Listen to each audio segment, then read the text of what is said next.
It's fun. What's up, Buckeye Nation?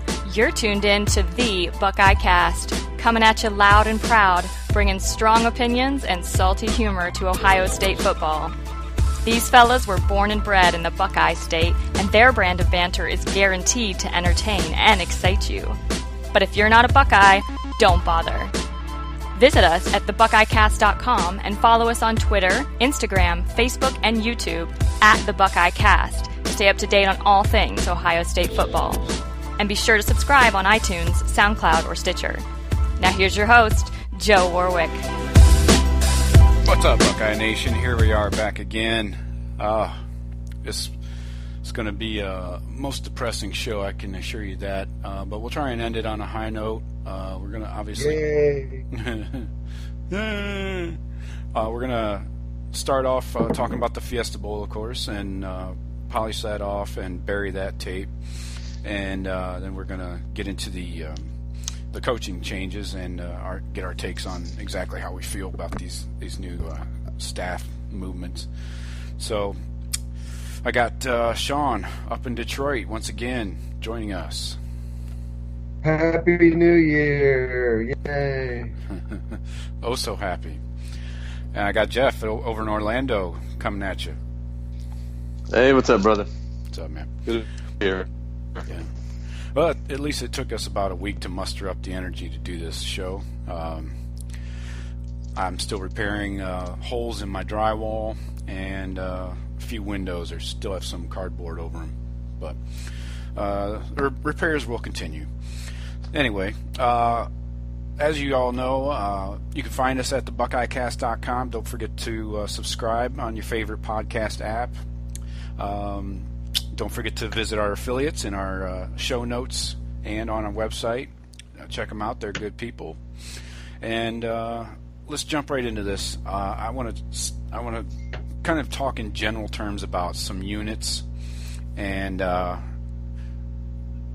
then I got a disgusting thing that we need to talk about. I can't believe I'm going to bring this up, but anyway. Oh, geez. You know what it is. So, anyway, let's talk QB comparison. JT versus Deshaun Watson. Quick takeaway, Sean. What do you think? I know the numbers obviously heavily favor Watson, but your overall opinion of JT's play? My overall opinion of JT's play is fucking garbage. He played terrible, I thought. Where our new passing game is 3 yards in a cloud of dust. We average under 4 yards per completion. It's a garbage passing game. It's completely defendable. You cheat with this all day long, and that's the ticket to stopping the non-existent Ohio State offense. I don't know. We've said it all year. We said it against Penn State. We said it against Michigan State. We said it all year long. They can't.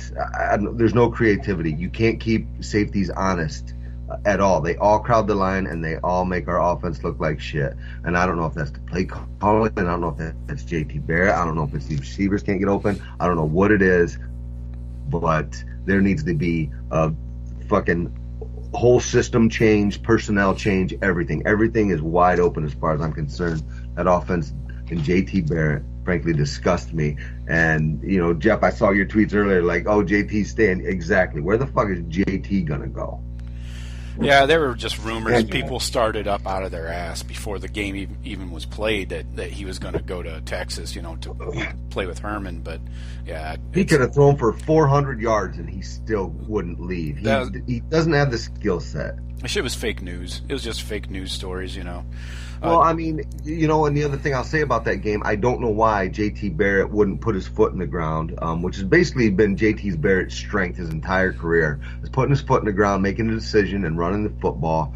And I forget what it was, that he had 11 carries for -2 yards. Is that what Barrett did? And was hopping around. Gosh, he made me sick. He's a liability. I am very, very concerned with JT Barrett going forward. That's a hot take. Jeff, your opinion? Ditto. No. I don't think there really is a comparison between Deshaun Watson and J.T. Barrett. I mean, before this season even started, I don't think that there was any type of comparison. This is above as far as being a polished passer, and just the offensive scheme. It's similar in a way if it's that spread look, but he has deep threats. He has underneath guys. He's got a typical small, quick, shifty white guy going down the field that throws the jump ball to, and three other speedsters. Not exactly. I mean, he's got everything. He's got every aspect of the passing game he needs. We do not, and JT does not have the decision making, or the arm strength for that matter, to make any type of the same type of plays. I think JT's a smarter runner, but like you said, Sean, I have no idea what the stats were from that game. I did not bother to even look at them. I saw the game itself. I didn't want to look at stats. I did not see the fourth quarter though, because I didn't need to see the fourth quarter. Right. That ship had sailed. I'm still trying to repair the relationships with my family for ruining everyone's New Year's. That's unfortunate, but no, there's always therapy. Yeah, that was the worst New Year's that my family's ever experienced. There's always therapy for the kids. Yeah. I didn't talk to anyone. The good thing about it was it didn't ruin your New Year's at 11:30. That game was over at 9:30. And you pretty much knew which way. We had time to recoup, be mad about it, and then still ring in the new year with some love and joy. Shit, I went to bed at 10. Not exactly how it went. No, yeah. I didn't say a word. I didn't say a word till about 12:20, and then I said Happy New Year to everybody, and that was it. 12:30. Nice. Disgusting effort by the Buckeyes. Yeah. So, I'm not going to break down these numbers. I went back and actually watched the 30-minute version of the game. It was gutsy. It was a much faster pill to take. It was a little easier going down that fast. And a couple cold ones doesn't hurt. We can bang on the play calling right now if you'd like, because I want to talk about Weber versus Gallman. We thought this would be a more evenly matched position group, and Weber was incognito. I don't know where the hell he went. I did notice a fumble and a couple drop passes. Those were glaring to me. But Gallman definitely got the better of that matchup with 85 yards and a touchdown. Weber had 5 for 24. You know what? Go ahead. Rewind the tape, the pregame, and I think you'll see that. I think all three of us, I know I certainly did, was like, look, the way to beat Clemson is with Weber, and, they have a great pass rush. We got to pound the rock. We didn't do it. Now, exactly. Weber coughed it up twice early, and that might be what changed everything. But I wasn't willing to let him go yet. I mean, there were a couple.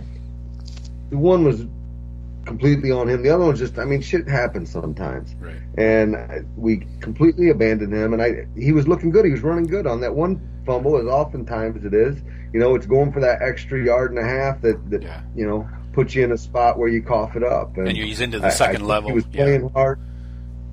I think he was playing hard, and I thought the only way to beat Clemson was to basically, put pressure on them up the middle with Weber.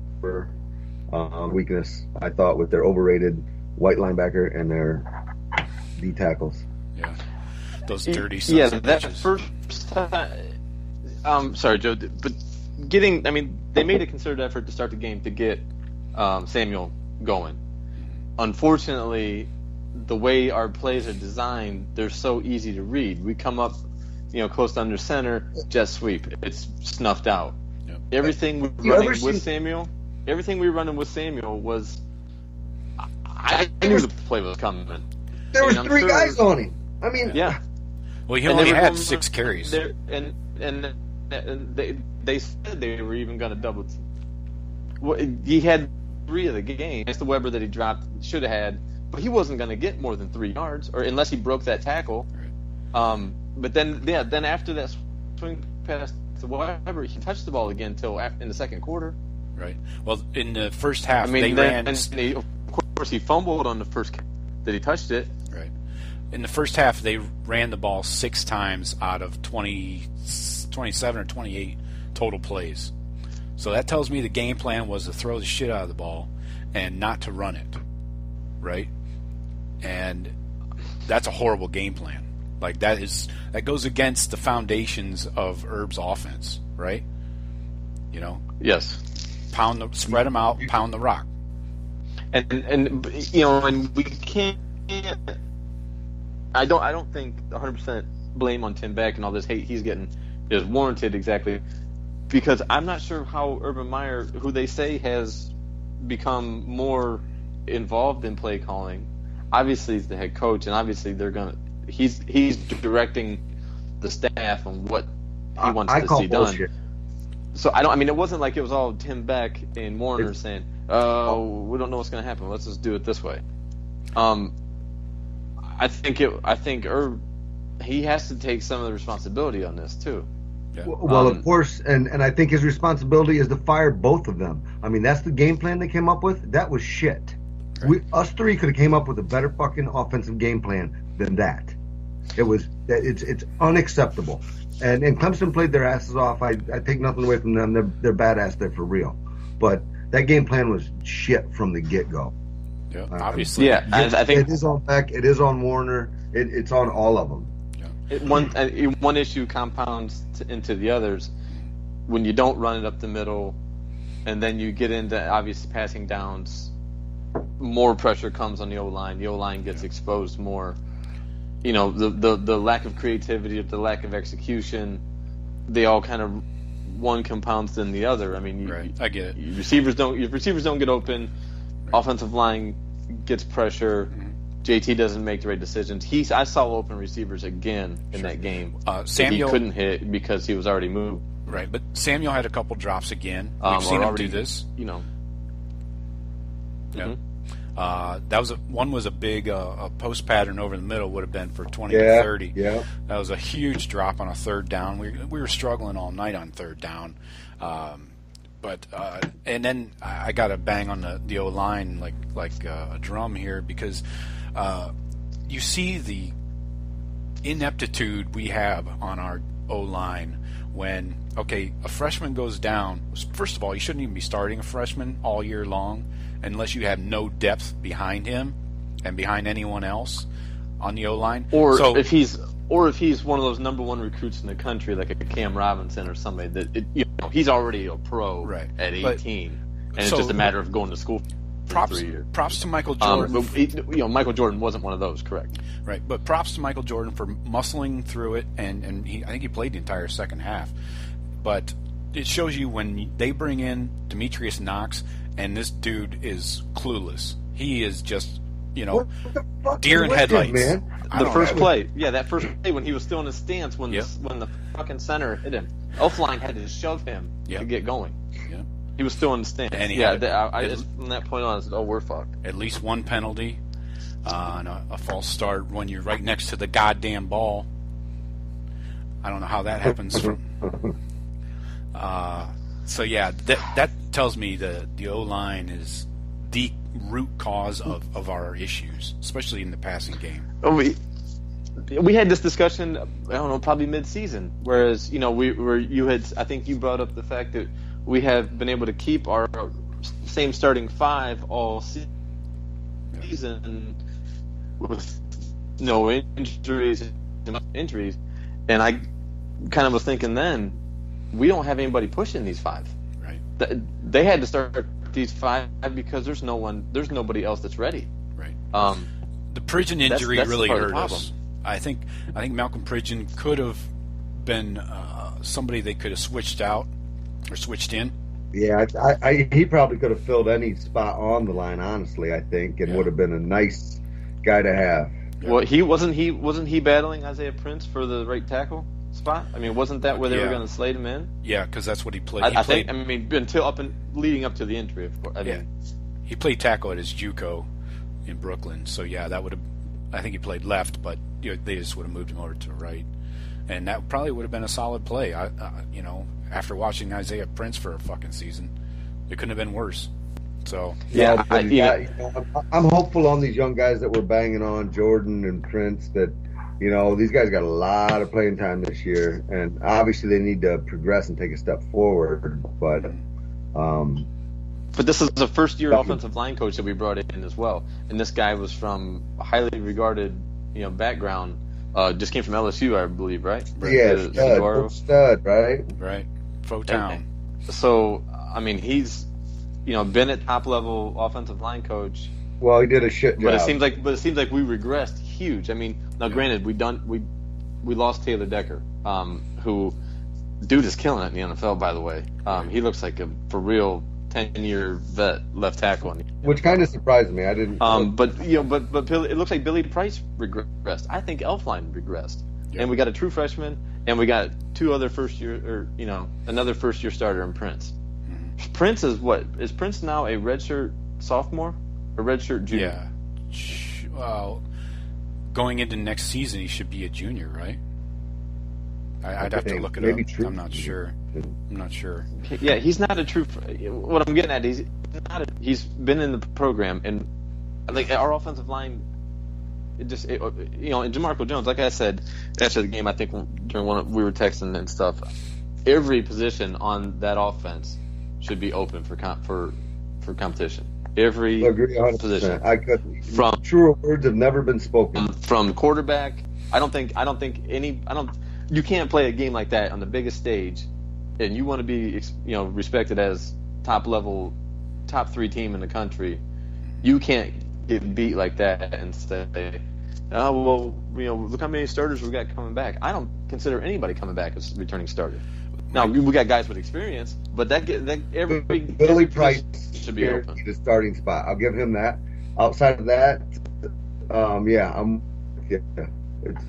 it's wide open unless Samuel returns, and then that's obviously that. Yeah, he still hasn't made his mind. And Samuel, not that I know of. Gosh, if he stays, you can't go. He can't leave early with that performance. What's that? He'll be a second, third round pick, maybe. I don't know, dude. He will go to that combine and show out freak numbers, and he will be a first round pick. And then they're going to put the tape on against top level talent. Yeah, and see the dropsies. NFL scouts do a lot of research, man. Where is he going to play? He's not a tailback in the NFL. He's not. I agree. He's not a tailback, but he's certainly a third down back. He's I don't know if he's a return man. I thought he could be, but he hadn't really shown that he can be. No. I mean, he doesn't. He hasn't lit up the return game. Now, great. No, he's going to look phenomenal in shorts on turf. With 7-on-7s, he's going to look great.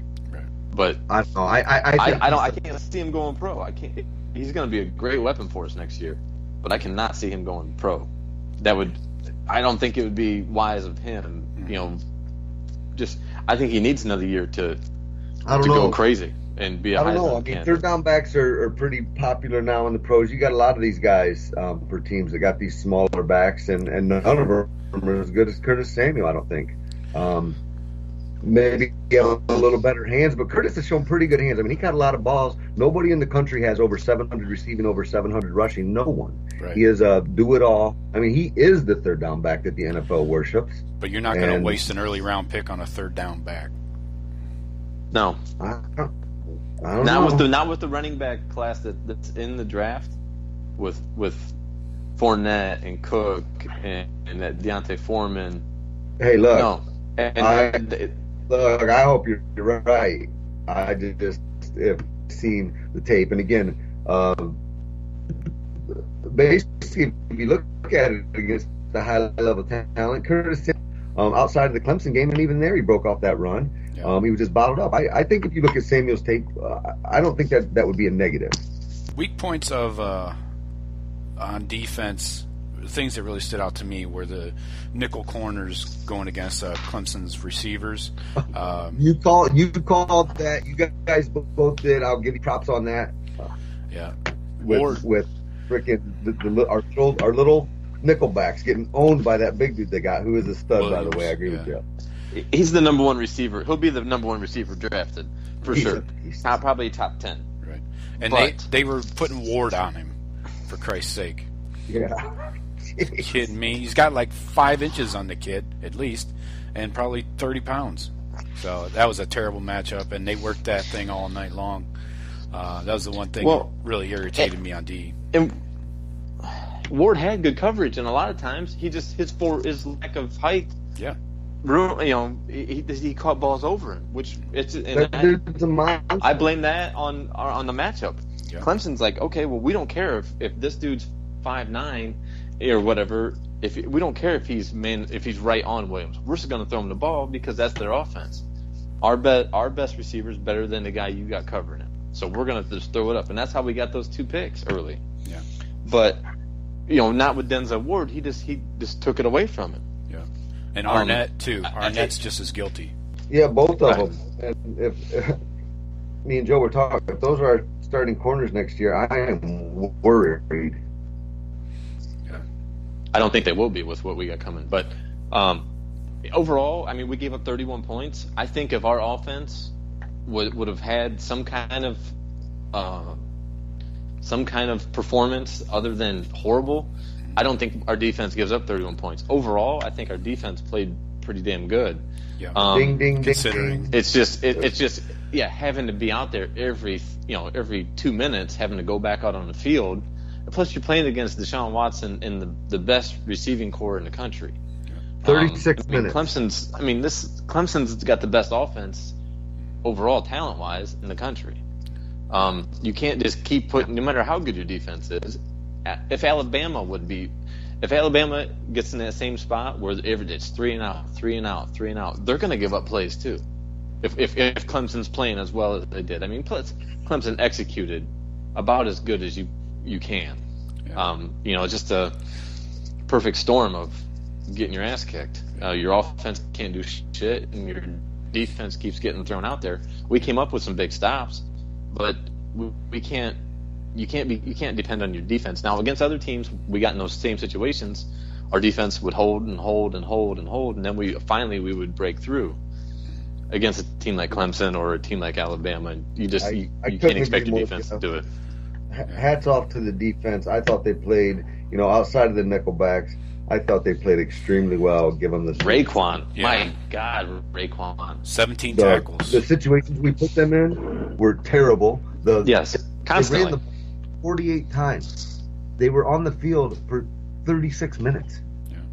Yeah. Like you said, if our offense could have sustained some drives, got more than 9 fucking first downs, I agree with you. Clemson is the best offense we faced. I'm not even saying we would have beat Clemson because they came to play. They were about it, but it would have been a game, and I think we would have held Clemson to right about where we held everybody. That 20-24. Mm-hmm. Yeah, we gave up when it was 24-0. When it got to be 20. When they made it 24, I think that's when Ohio State said fuck. And that last, I don't even really count the last touchdown. I mean, I didn't see it.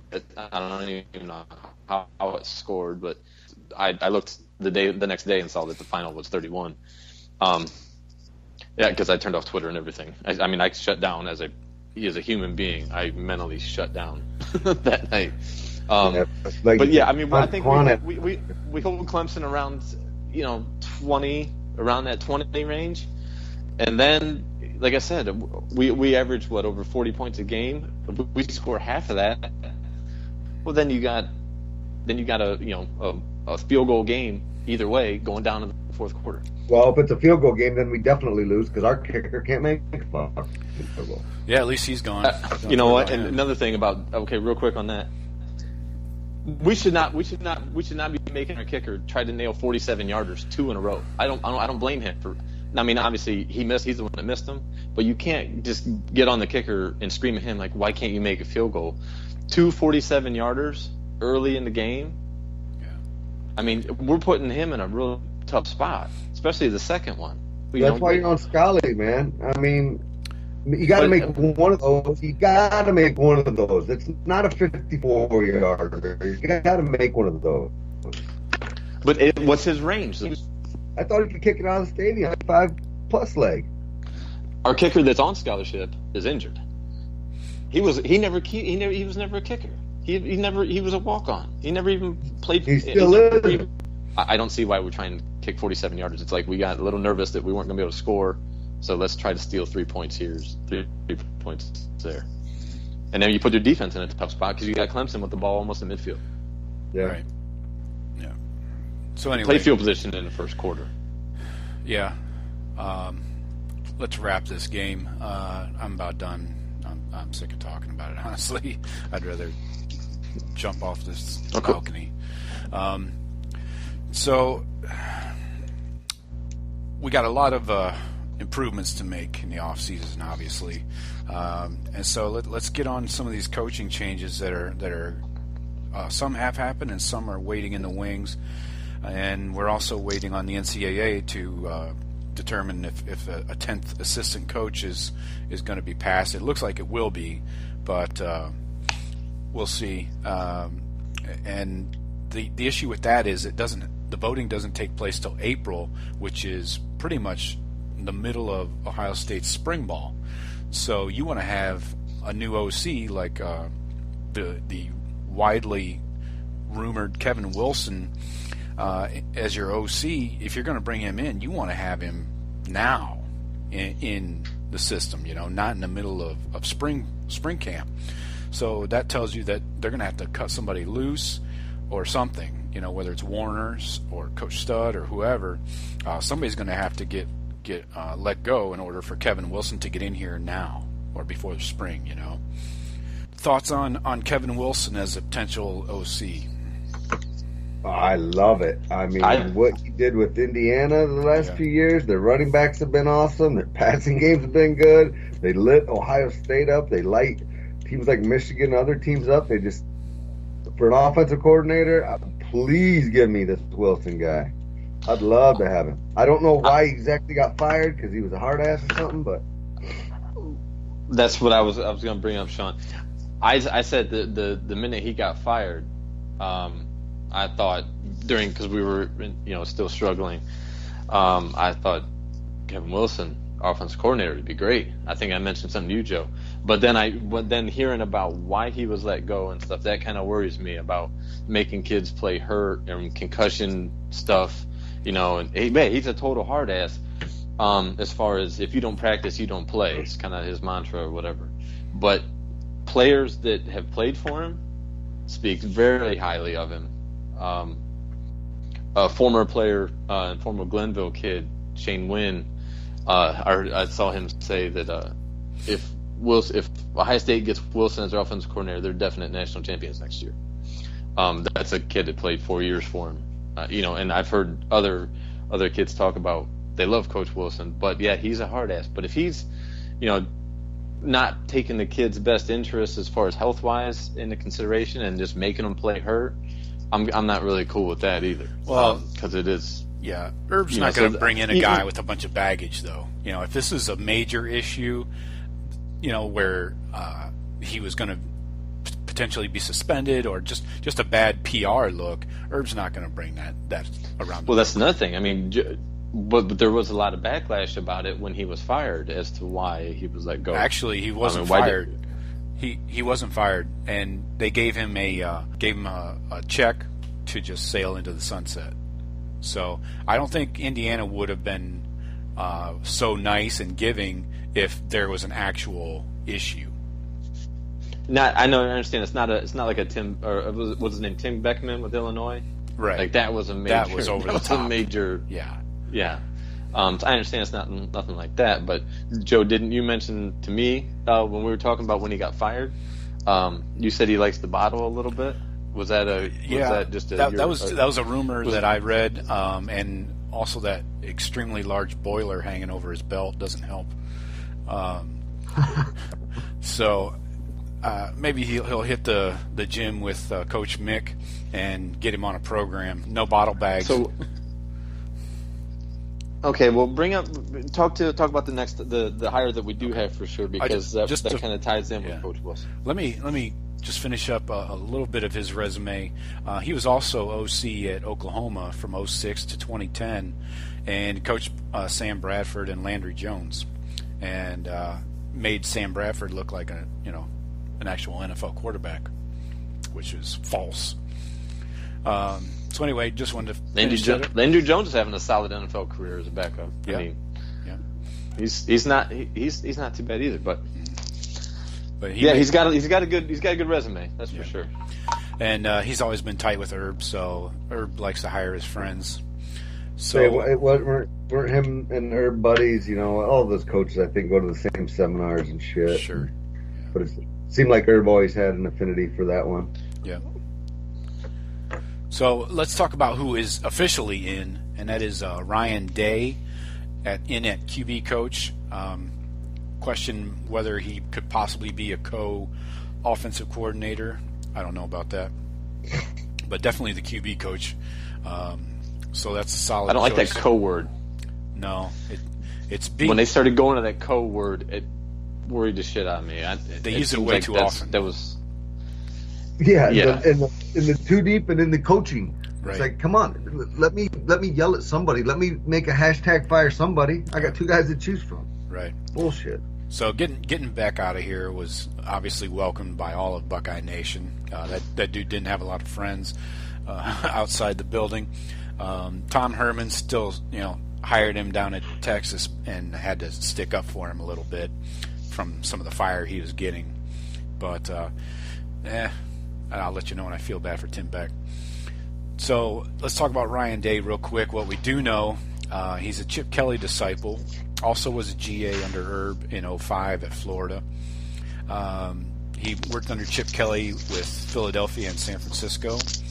He was their offensive coordinator and quarterbacks coach under Steve Adazio at Boston College before. Who is great friends with her, very close friends with her. Adazio is.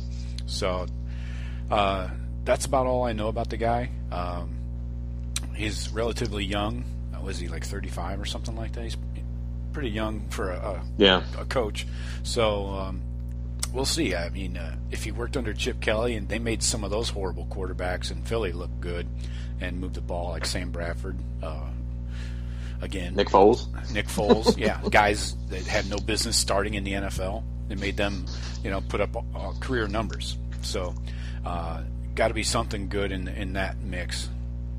And having a Chip Kelly type guy definitely will help the offense. More tempo, I think, things like that. Well, what about that? I heard a rumor. Isn't Chip Kelly looking for a job? How about him as OC? I'd take him too. Yeah, that'd be all right. I think he's going to wait for a head coaching job. Dude, he's getting paid. I don't know if he's making. Crazy money to not coach. He's like, oh, is he? Yeah, him and his staff. Yeah, but I just figure Herb has spoken about him. I think Herb and Chip are pretty good buddies as well. Sure. And hey Chip, why don't you just come in here, run this thing? When one of these good college jobs open back up, bam, no problem, go take it. Yeah. But let's come in here and have some fun. I don't know. His staff from San Francisco, his coaching staff is making like $40 million to not coach. So I think he'll be fine on a beach somewhere and take a year off and see what opens up in the NFL. I mean, look at how many dudes got whacked, before the season even ended. I think I agree, Joe. I wouldn't be in such a rush to just jump at the next job available, since you are getting paid very handsomely.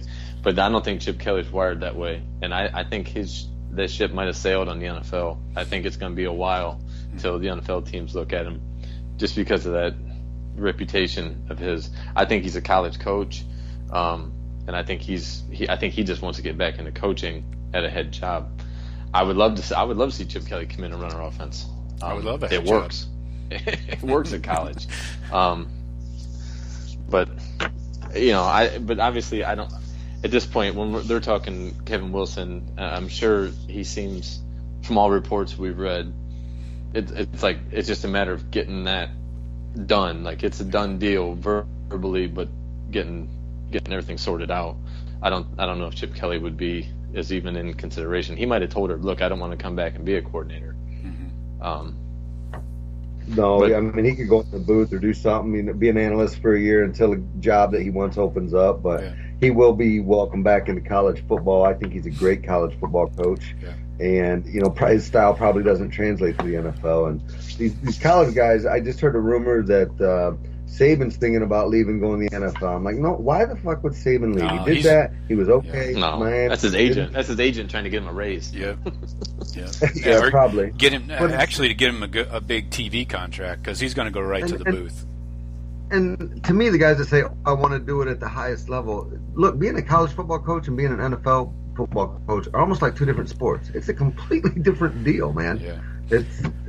I've heard they're getting paid the same. I've heard that Chip Kelly Right. Different. Yeah, that's true. The top of the top are getting paid the same. You know. I've heard that Chip Kelly doesn't like the recruiting angle of college football, so that's why I could see him, just focusing on football and as being a NFL head coach. You know why Chip Kelly didn't like it? Because Chip Kelly was fucking in Oregon, and it's a bitch to get people to go to Oregon. But when his ass is in LSU or in one of these big programs, it's a lot fucking easier to recruit too. Oregon, I think, is a tough nut going up there. I mean, there ain't nothing around Oregon. Everything's you got to fly everywhere. Yeah. Dang. So let's our last official coach signing was to replace Luke Fickell, and that's linebackers coach Bill Davis. Possible again, defensive coordinator with Schiano, which is fine. I think it's good to have two different points of view if a guy's focused on the front seven.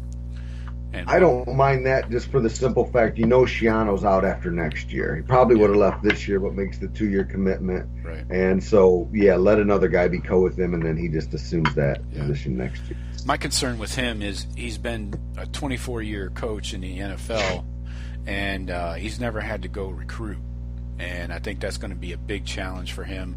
Not to travel so much. I mean, that's no big deal. But having to sell the Ohio State program, which he's never been a part of, and going into the living room of these kids and really pushing the program. And I think that's going to be difficult for him. He's never had to do that before, Yeah, but all these NFL coaches that come back, they can talk to these kids what they really want to hear about. And Ohio State, the kids at Ohio State's trying to recruit that matter, all have plans on playing in the NFL. Every single one of them that we recruit plans on that.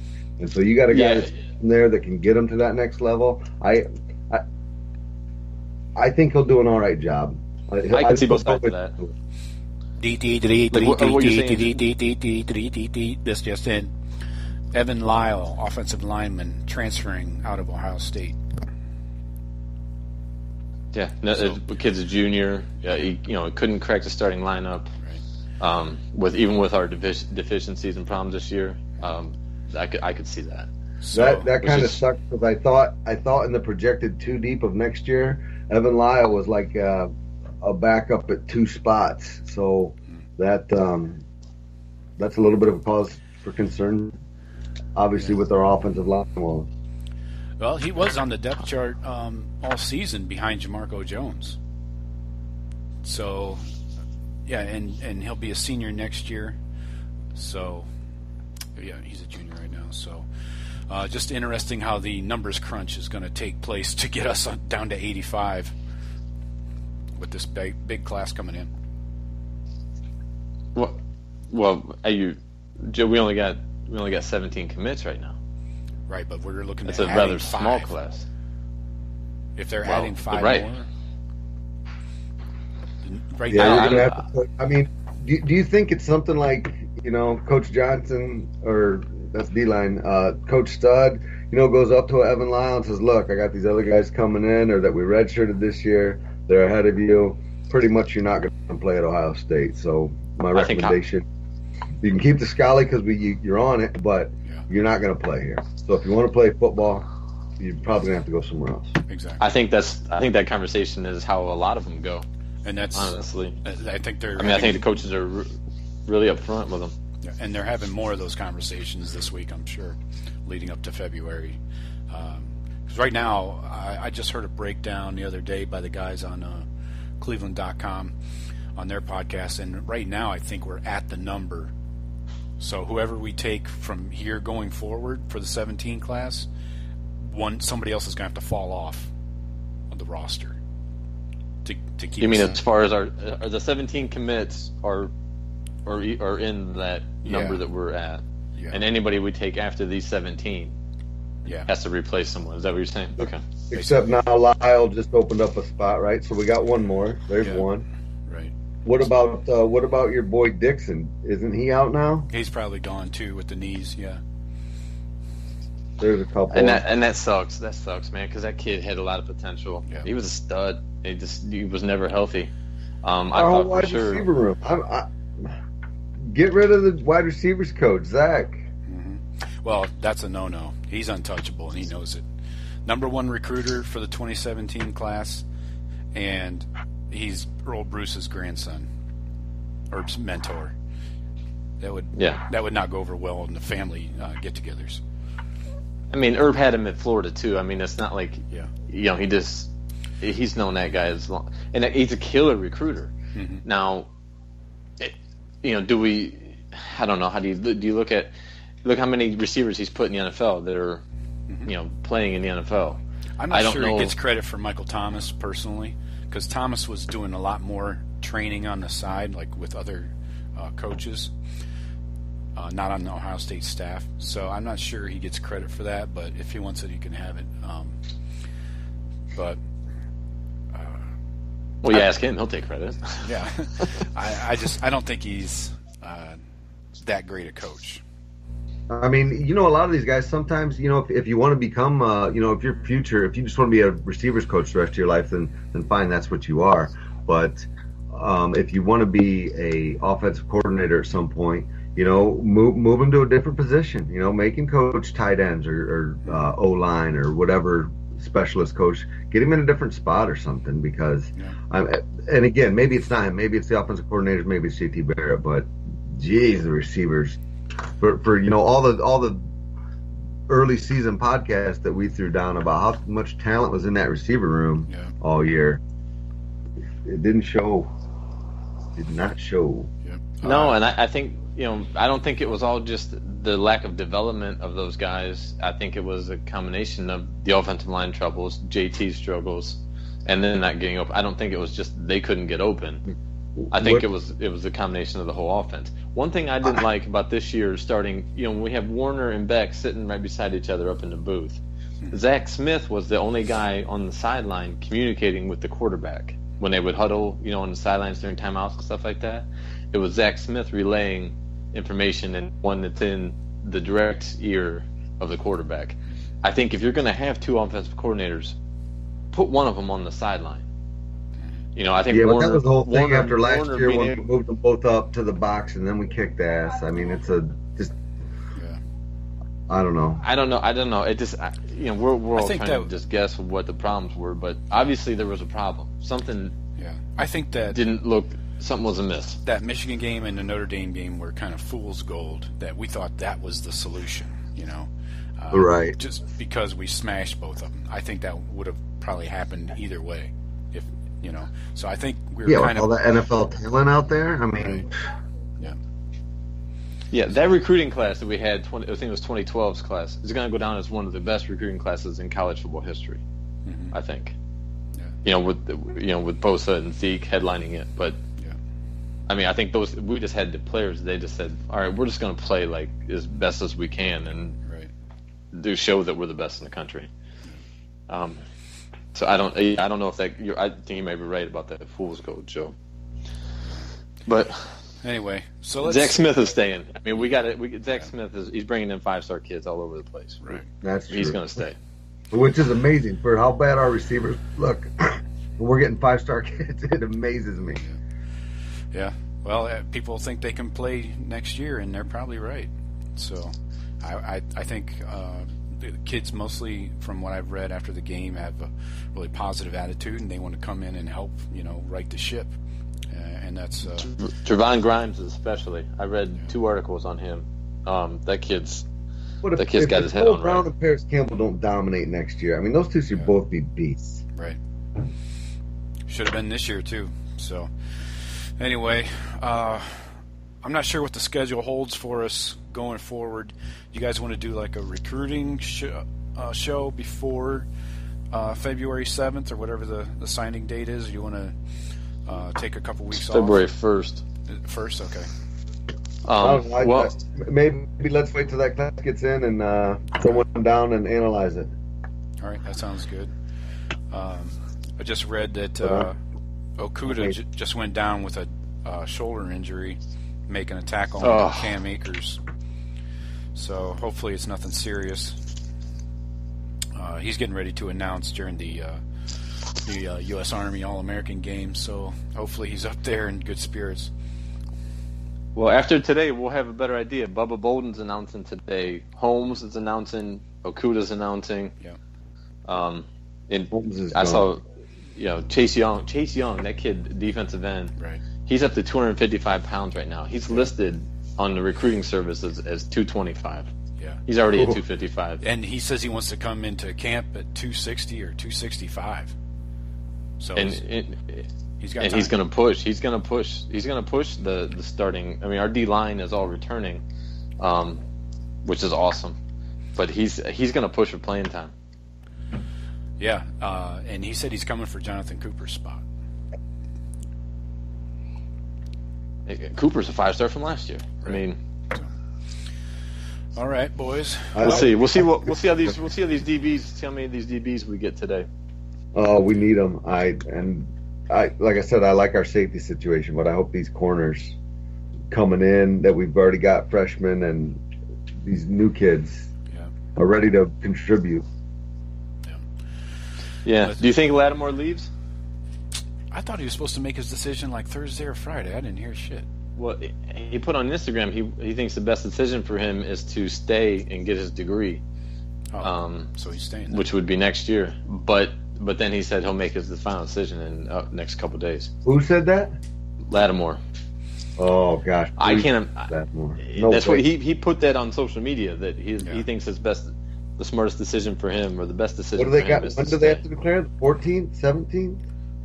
14th, I believe. Yeah. So. All right, boys. Let's wrap this sucker up. Leaving a bad taste in my You don't want mouth. to touch into the homo Clemson? We can touch on that quickly. I almost don't want to give it the attention, but yeah, we can talk about those gay acts of rape we saw during that game. I just saw Dabo has a quote out where he called the grab unacceptable, and he apologized to his teammates, speaking about Bullware and to his coach, and he says that's not what we're about. So I'd like to know exactly what you're I about. saw three. Yeah, I've seen three examples of it at three different instances. One, it's just some dude. I don't, you can dismiss it kind of. If it looks like a pattern at this point. Yeah. It's different players in different games. A couple in that Ohio State game, but it happened to a different player did it to some guy earlier in the year, and I saw the video and I cannot remember which game it was. But it was the same thing. Dude just came up, not even in the play of a game where you can even excuse it as far as you just throwing your hand somewhere. Yeah. Like it was like after the play, dude coming to sodominize you. I mean, we all played some football in our day. I ain't never seen some shit like that happen. Right. No, and they, you get in a pile like a fumble pile or something. Now I've choked a dude, I've clawed a dude's face. I never went low on him. I've never went low on anyone. And we've seen a lot of former players, both in the league and college football players that are retired and stuff, and all say the same thing, that this is uncalled for and not acceptable. No, there's a kind of a code there. You don't. Yeah. You're not trying to rub dude's prostate up. It's a terrible look, man. I mean, you look like a fucking grade schooler. You look like a fucking child. Yeah, and if you're, it's. I'm sorry, I have to root for them. They really pissed me off with that, and I don't really have a hatred towards Clemson. when I saw that shit, I was like, what the fuck? Yeah. But that being said, go Tigers, beat Bama. Fuck Tide. No, fuck them. I don't care who wins, honestly. But me either. I can't get behind Clemson now. They're classless. But so's Bama too. Bama didn't go out and shake hands after the coin flip against Washington. They just walked off the field. So, what did Washington ever do to anybody? Honestly, I know. A burning hatred for Washington. Yeah. Yeah, the Washington guys, they took like one step forward and they're like, oh, okay, well, all right, guys, I guess we're not shaking hands. And then all the woofing that goes on. Nice Southern hospitality, fam. Yeah, that's what they're known for. And all the woofing that Bama does on defense after every play. Oh my God, it gets so old. And Clemson does the same shit. Michigan State was doing the same shit to us earlier this year. I'm like, you guys need to just play football and shut the fuck up. Yeah, I would like to see Bama in this greatest defense I've ever assembled. I would like to see them give up 50 points. Yeah. Just so we can stop hearing. But I'm not but I can't root for Clemson either. So however the game shapes out, it does. What's the line on it? 6.5. 6.5. A lot of money going to Clemson right now. A lot more tickets. I'm hoping Clemson wins it. I'm just done with Bama. I would stay away from that. though. 6.5. I'm not. I wouldn't. The problem is just like we did pick Watson off twice. Bama's going to pick him off twice, but Bama's going to make him pay for it, and we didn't. Right. Definitely. And it's going to get ugly. If Clemson keeps Bama's defense out of the end zone, I like their chances. Because nobody's able to do that. They scored a defensive touchdown every game. I know. What they got, 11 or 12 D touchdowns and 6 or 7 return touchdowns? Yeah. Yeah, it's something stupid. It's ridiculous. Yeah. But, yeah, I'm not rooting for either team. I might watch the game. I don't know. But probably whatever. watch the first half, but... I cut the cable this week. Nice. You going off the grid completely? No. Still got the internet access. Just for the show. But no, it felt good, man. Nice. Yeah. So we'll come back to you guys, Buckeye Nation. We will do a post 2017 recruiting class show and break that down for you and get ready for spring ball. Might be my favorite show of the year. Yeah. All right, Buckeye Nation. Good to see you this year. Hope you enjoyed the show, and hope you return. Don't forget to rate us on your favorite podcast app or website, wherever you listen to us. And please visit the affiliates. You can find them at thebuckeyecast.com or in the show notes of this podcast. Take care. We'll talk to you. It's fun.